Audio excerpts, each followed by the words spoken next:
Hello friends, नमस्कार। कैसे हैं आप? और सभी तरफ जो पहलगाम हमला है उसी के बारे में बातें चल रही है।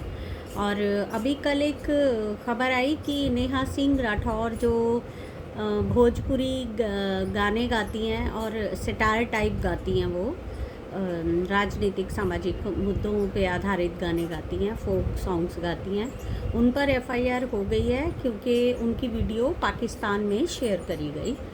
और एक मेदुसा डॉक्टर हैं जो कि मोदी सरकार से सवाल पूछती रहती हैं, उन पर भी हुई है, शायद ध्रुव राठी पर भी हुई है या और लोगों पर भी होगी, हो सकती है।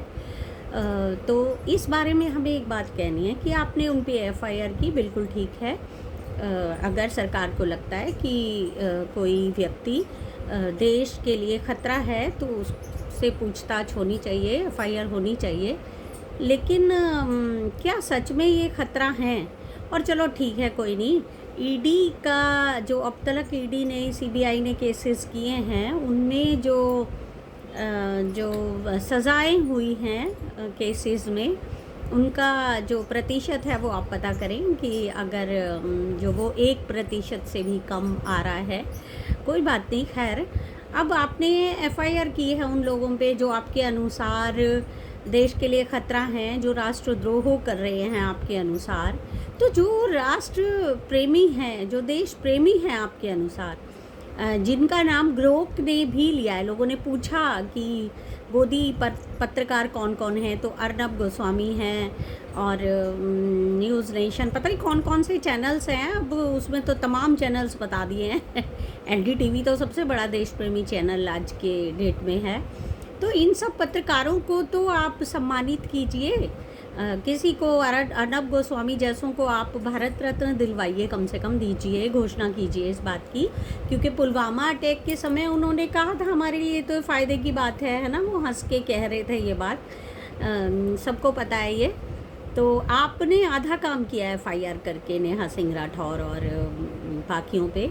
आपको इन लोगों को भारत रत्न देना चाहिए, परमवीर चक्र देना चाहिए इन गोदी मीडिया के पत्रकारों और चैनल्स को। और आप अगर गोदी जो पत्रकार हैं उन पर आप यकीन नहीं करते हैं तो ग्रोक ने तो उनके नाम लिए हैं, आप वहाँ से हेल्प ले सकते हैं। कौन कौन ये लोग हैं जिन्हें भारत में अब सम्मान दिया जाना बहुत ही बेहद ही आवश्यक हो गया है, तो आप करिए ऐसा। अच्छा, अब आते हैं कि बदला लिया जाएगा, जैसा कि मोदी सरकार ने बिहार की रैली में जाके दहाड़ा इंग्लिश में मैसेज दिया। बताइए ज़रा, इंग्लिश में मैसेज देना कितनी बड़ी बात हो गई है भारत के प्रधानमंत्री के लिए आज के दिन, है ना?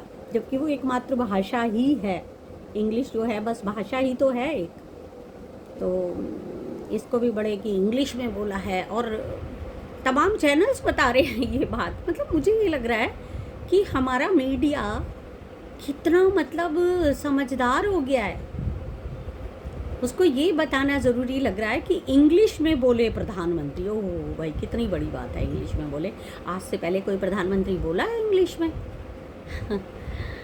और फिर दूसरी बात ये भी है कि बदला लेंगे तो भाई, बदला तो हम पहले भी कह चुके हैं, आप नहीं ले पाओगे, क्योंकि जो जाने गई हैं वहाँ अपने बच्चों को रख कर सोचिए आप।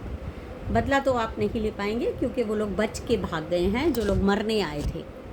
तो उनका बच के चले जाना ही आपकी जो लापरवाही है वो बताता है। चलिए, आ गए ऐसा भी कहा जा रहा है कि 100% जो है वो इंटेलिजेंस पॉसिबल नहीं है ना? जबकि ऐसे पुलवामा के समय में भी तमाम बातें थी कि वही हमला हो सकता है, तब भी नहीं रोका गया, अब भी नहीं रोक पाए आप।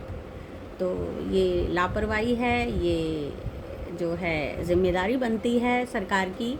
लेकिन सरकार की ज़िम्मेदारी सरकार क्यों लेगी? क्योंकि उनका तो जो मुख्य काम है वो है उद्घाटन करना, चाहे बेशक वो किसी सड़क का ही उद्घाटन हो, उसको करने जाएंगे प्रधानमंत्री। तो ज़िम्मेदारी तो आज तक मुझे नहीं लगता उन्होंने किसी बात की ली है। तो सोचिए आप इस बारे में कि बदला क्या लेना पॉसिबल है। हमारे अनुसार बदला नहीं लिया जा सकता इस घटना का, क्योंकि बेकसूर लोग मारे गए हैं। और कुछ लोग और परिवार ये भी चाहते हैं कि उन्हें शहीदों का दर्जा दिया जाए, तो बिल्कुल दिया जाना चाहिए। तो लेकिन मेरा ये कहना है कि पुलवामा के जो सीआरपी के लोग थे मारे गए, उनको तो मुझे दुख है कि शहीदों का दर्जा नहीं दिया गया। जब उन्हें नहीं दिया गया तो सिविलियंस को कैसे ही दिया जाएगा, पता नहीं। खैर, दिया जाना चाहिए।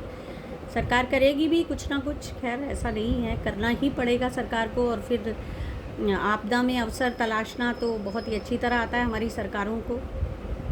और पिछली सरकारों पे इन्होंने बड़े सवाल उठाए हैं, तो इन पर सवाल नहीं उठने चाहिए, क्योंकि ये तो भाई नॉन बायोलॉजिकल हैं, ये तो धरती पे उतरे हैं सीधे आसमान से।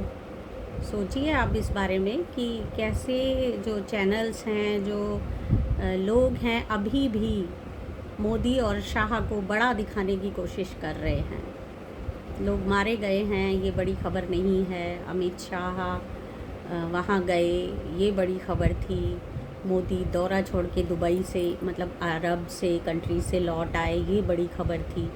अब ये अलग बात है कि आके मोदी जी ने एक प्रेस कॉन्फ्रेंस भी करना ज़रूरी नहीं समझा। तो सोचिए, हम तो बहुत कुछ कहना चाहते हैं, कहेंगे, कहते रहेंगे, पर हम चाहते हैं कि कुछ आप भी कहें। तो कमेंट करिए आप। थैंक यू, मिलते हैं।